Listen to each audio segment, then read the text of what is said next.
Salut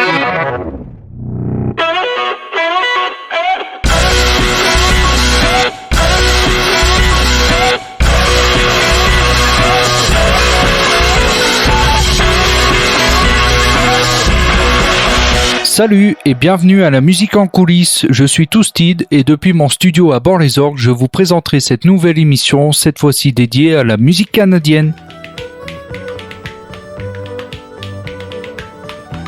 Vous le savez, les origines musicales peuvent être propres aux cultures, aux situations géographiques, mais aussi à la situation politique.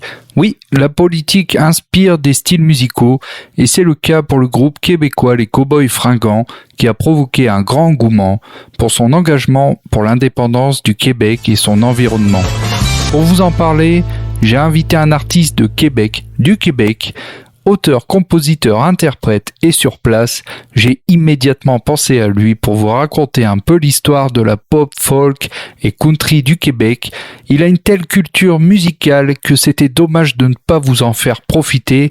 Alors voici Buckingham. Alors Buck, pas trop dur la vie en ce moment à Québec ? Eh ouais, hello la France. En fait, on vient de se resserrer un peu les mesures, mais ça va bien. On travaille en équipe, et puis en société, on fait les efforts qu'il faut pour que ça se règle. Alors tu vas nous parler un peu de ces groupes québécois qui ont su populariser leur style à travers des événements ? Oui, donc la musique québécoise, c'est l'histoire d'un peuple qui a été vaincu, donc dans la guerre contre les Anglais, et puis qui vit en crainte un peu d'assimilation, d'être entouré comme ça, et puis en manque d'estime de soi et en cherchant son identité un peu. Donc, avant les années 70, on avait à peu près deux alternatives. D'un côté, la musique folklorique, principalement représentée par la Bolduc, et puis le genre de rigodon qu'on avait dans notre culture folklorique. Et puis de l'autre côté, on avait la musique populaire, qui était principalement calquée sur celle de la France, dans un français international, ou une traduite de la culture américaine, un peu comme Jenny Hallyday le fait chez vous. Et puis, notre éveil culturel s'est passé vers les fins 60, début 70, quand certains artistes qui ont brisé la croyance populaire que le rock ne pouvait pas être chanté en joual québécois. Comme un exemple intéressant, c'est quand Offenbach s'est rendu compte que sa chanson anglaise Calling the Blues, c'était un homonyme pour le joual québécois Callin, tu sais, qu'on utilise comme un substitut pour un autre juron que je dirais pas à la radio. Mais donc Calling the Blues est devenu Callin the Blues. Et puis on s'est rendu compte qu'en fait on pouvait faire de la musique québécoise rock dans notre joual, et puis ça nous a donné un peu une confiance en nous, puis à partir de là, la musique est devenue beaucoup plus politique, plus engagée, et puis c'est là qu'on a commencé à vraiment parler de notre rêve de devenir un pays, d'avoir notre culture à nous, et puis une culture qui était différente de la culture anglaise qui nous entoure, puis aussi différente de celle de la France quand même, qui est notre culture parente, puis à laquelle on s'est toujours beaucoup ancré quand même, mais on avait besoin de s'en dissocier aussi pour trouver notre propre identité. Et oui, déjà, rien qu'à l'accent. Ben oui, c'est ça, on avait notre propre parler, oui. Et puis on le revendique, on dit on n'est pas français, on n'est pas canadien, on n'est pas américain, on est québécois. Et oui, et même la musique, elle a un accent, donc... Ben oui, et puis en fait, de nature, en chantant, on est censé d'avoir un accent neutre. C'est un peu la nature du cerveau humain. Il faut vraiment mettre un effort pour chanter dans un accent régional. Comme si tu remarques en France aussi, il y a pas beaucoup d'artistes qui chantent avec un accent vraiment régional non plus. Non, c'est très rare. Oui, c'est ça. Ça doit être un effort conscient, un peu comme Renaud. Donc, c'est vraiment un effort conscient québécois des musiciens d'avoir une identité comme ça, et puis de chanter en joual. Aussi, je voulais te présenter en tant qu'artiste et pas qu'en tant qu'historien. Alors, toi, tu es compositeur. Tu chantes en anglais dans un pays qui parle à plus de 30% le français. Alors, pourquoi ce choix ? Oui, ben en fait, principalement, le choix, c'est pour rejoindre le plus de personnes possible. Parce que l'anglais, ça reste la langue du business. C'est pas la langue la plus parlée au monde, mais c'est la langue la plus internationale. On peut rejoindre des gens partout dans le monde avec cette langue-là. Et puis même les gens français, en bonne partie, comprennent l'anglais. Et puis ça me semblait être un choix judicieux. Et puis c'est sûr que ça a quand même été un choix qui était controversé. Surtout il y a quelques années, il y a 10 ans, quand j'ai commencé à faire de la musique plus en public.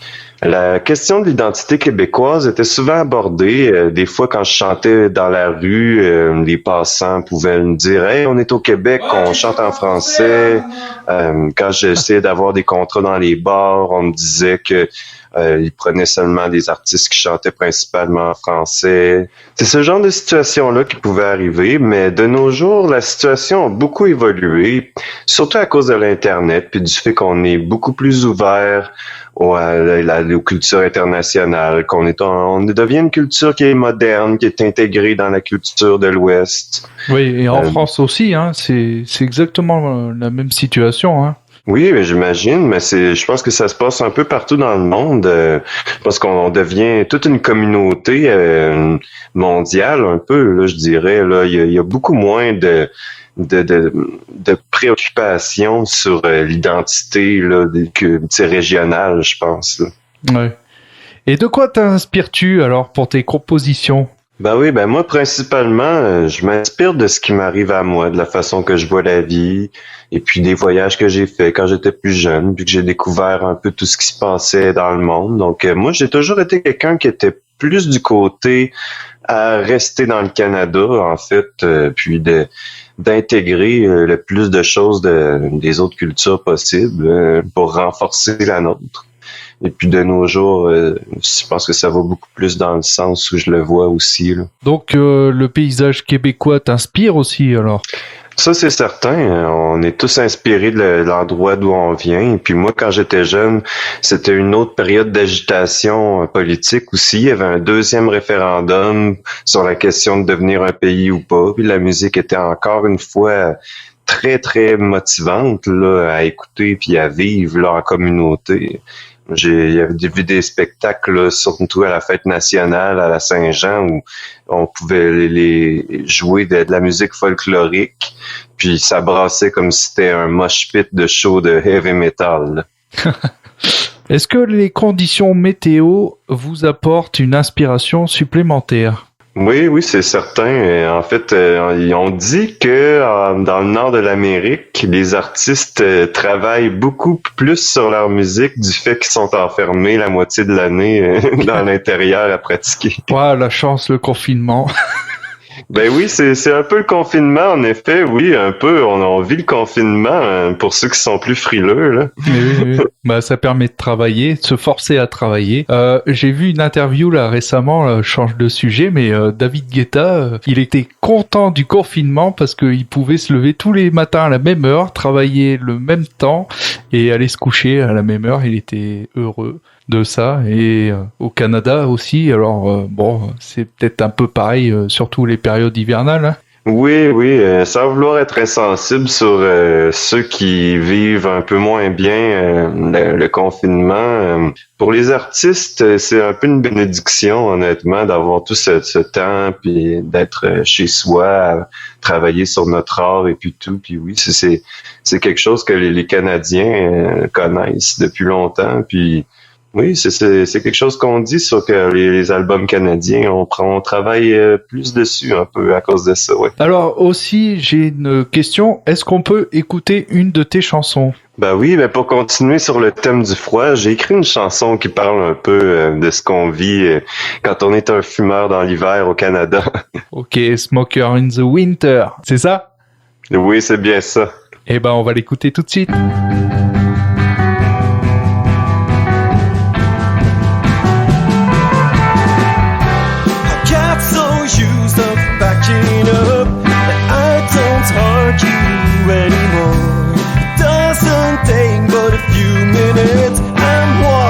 Through that door, crying out loud, they've always been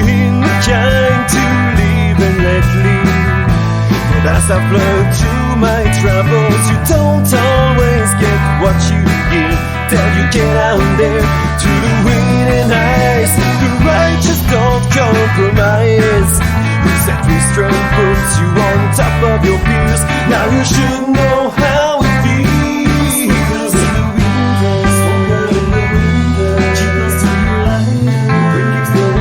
Like a hobo in a shower, like a dog without his collar. That is don't stand and sit. Thrown out door to take his shit. Or like a spy without his collar, like a third is for the counter. They couldn't even drink water from a decent sink. Or like a smoker in the window. Smoker in the window. Tell you about your power, tell you for your water. And one day you tell me that I can't find light in the doorway. Well, sorry, but fuck you's all I've got to say.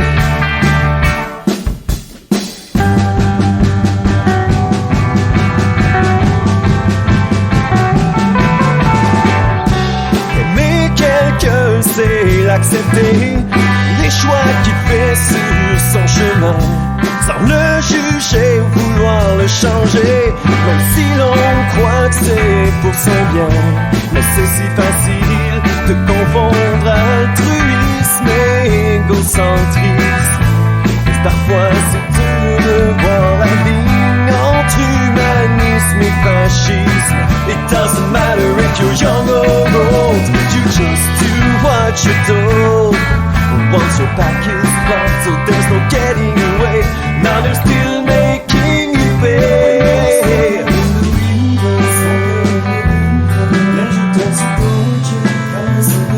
Like a thief without a night, or like an actor in a fight. A painter who's lost his sight, or like no wind to fly a kite. How long is it gonna be till we reach equality? Now I know you've suffered much, but let's get some common touch for the smokers in the window.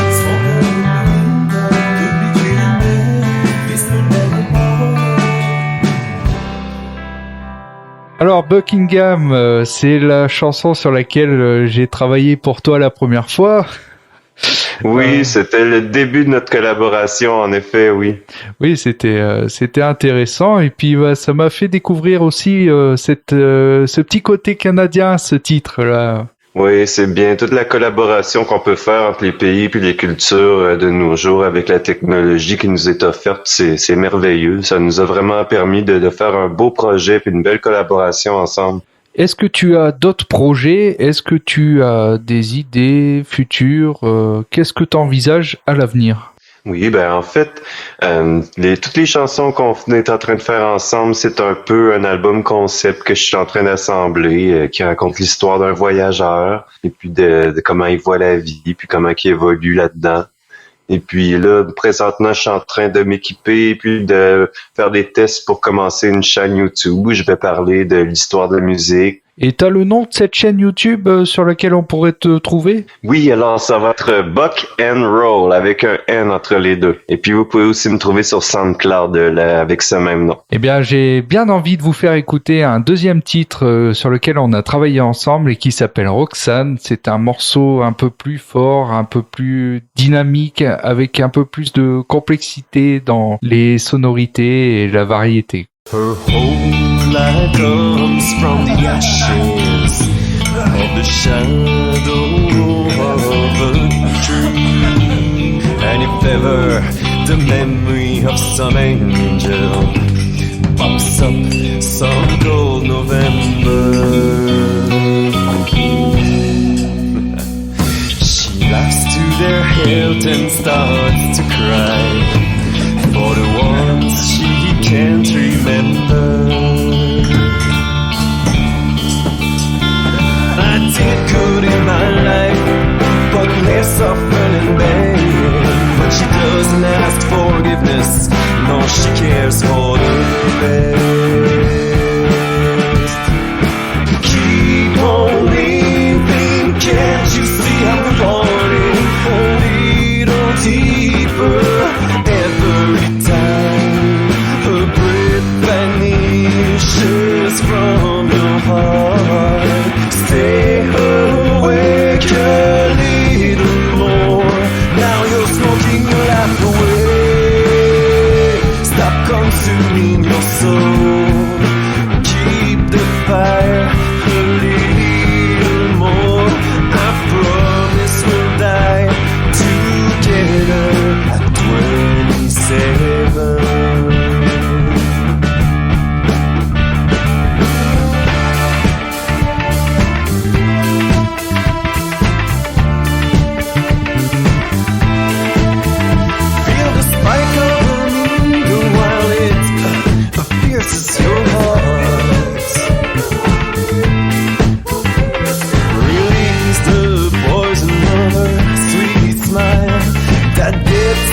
Higher than the smile of the bird. Now brace yourself for her eyes. For heaven's sake, it's 15 times as thrilling as the kiss of the rattlesnake. As she walks away to find another prey, she falls and asks for another beat.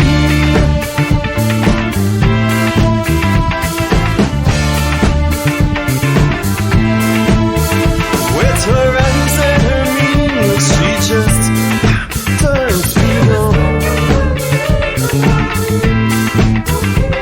But don't you be fooled by the gutter cats. It's the light of heaven fading that you're staring at now. Lifting the star for her caress.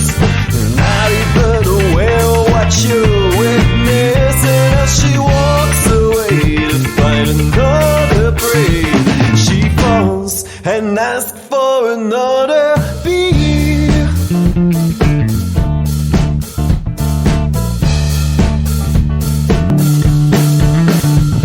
And so she keeps on shouting, ain't the night perfect so far? Give me some of that medicine, well I'll tell you who you are. The misunderstood poet was scrubbing up the floor, repeating for 1,000 times, I shall cry no more. And beside him his girlfriend, which I sleep secretly with, but she wears a refrained evil smile as she's enjoying it. Well, I asked her name, and she said it's Ying Ming Su. And I said, you look American, and she said, thanks, you too. Well, I used to wake up living and living till sunset. Now I just wake up dying and I don't care for the rest. But Roxanne, she's the fire on the torch of liberty. And as she's slowly burning, now she lights our destiny. Solo!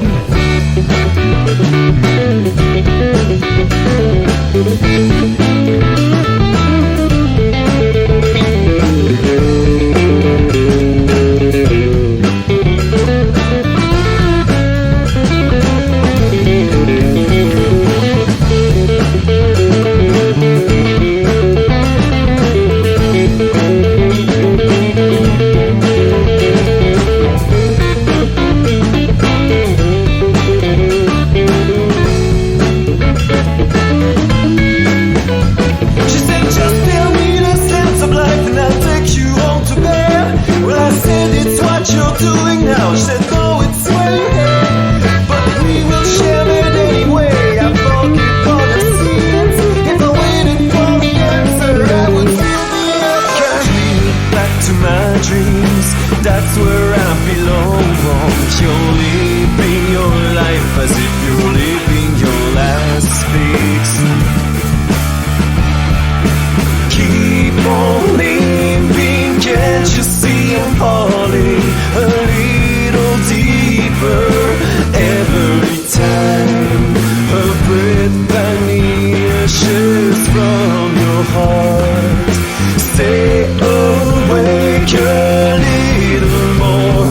Now you're smoking your life away. Stop consuming your soul. Keep the fire a little more. I promise we'll die together, 27.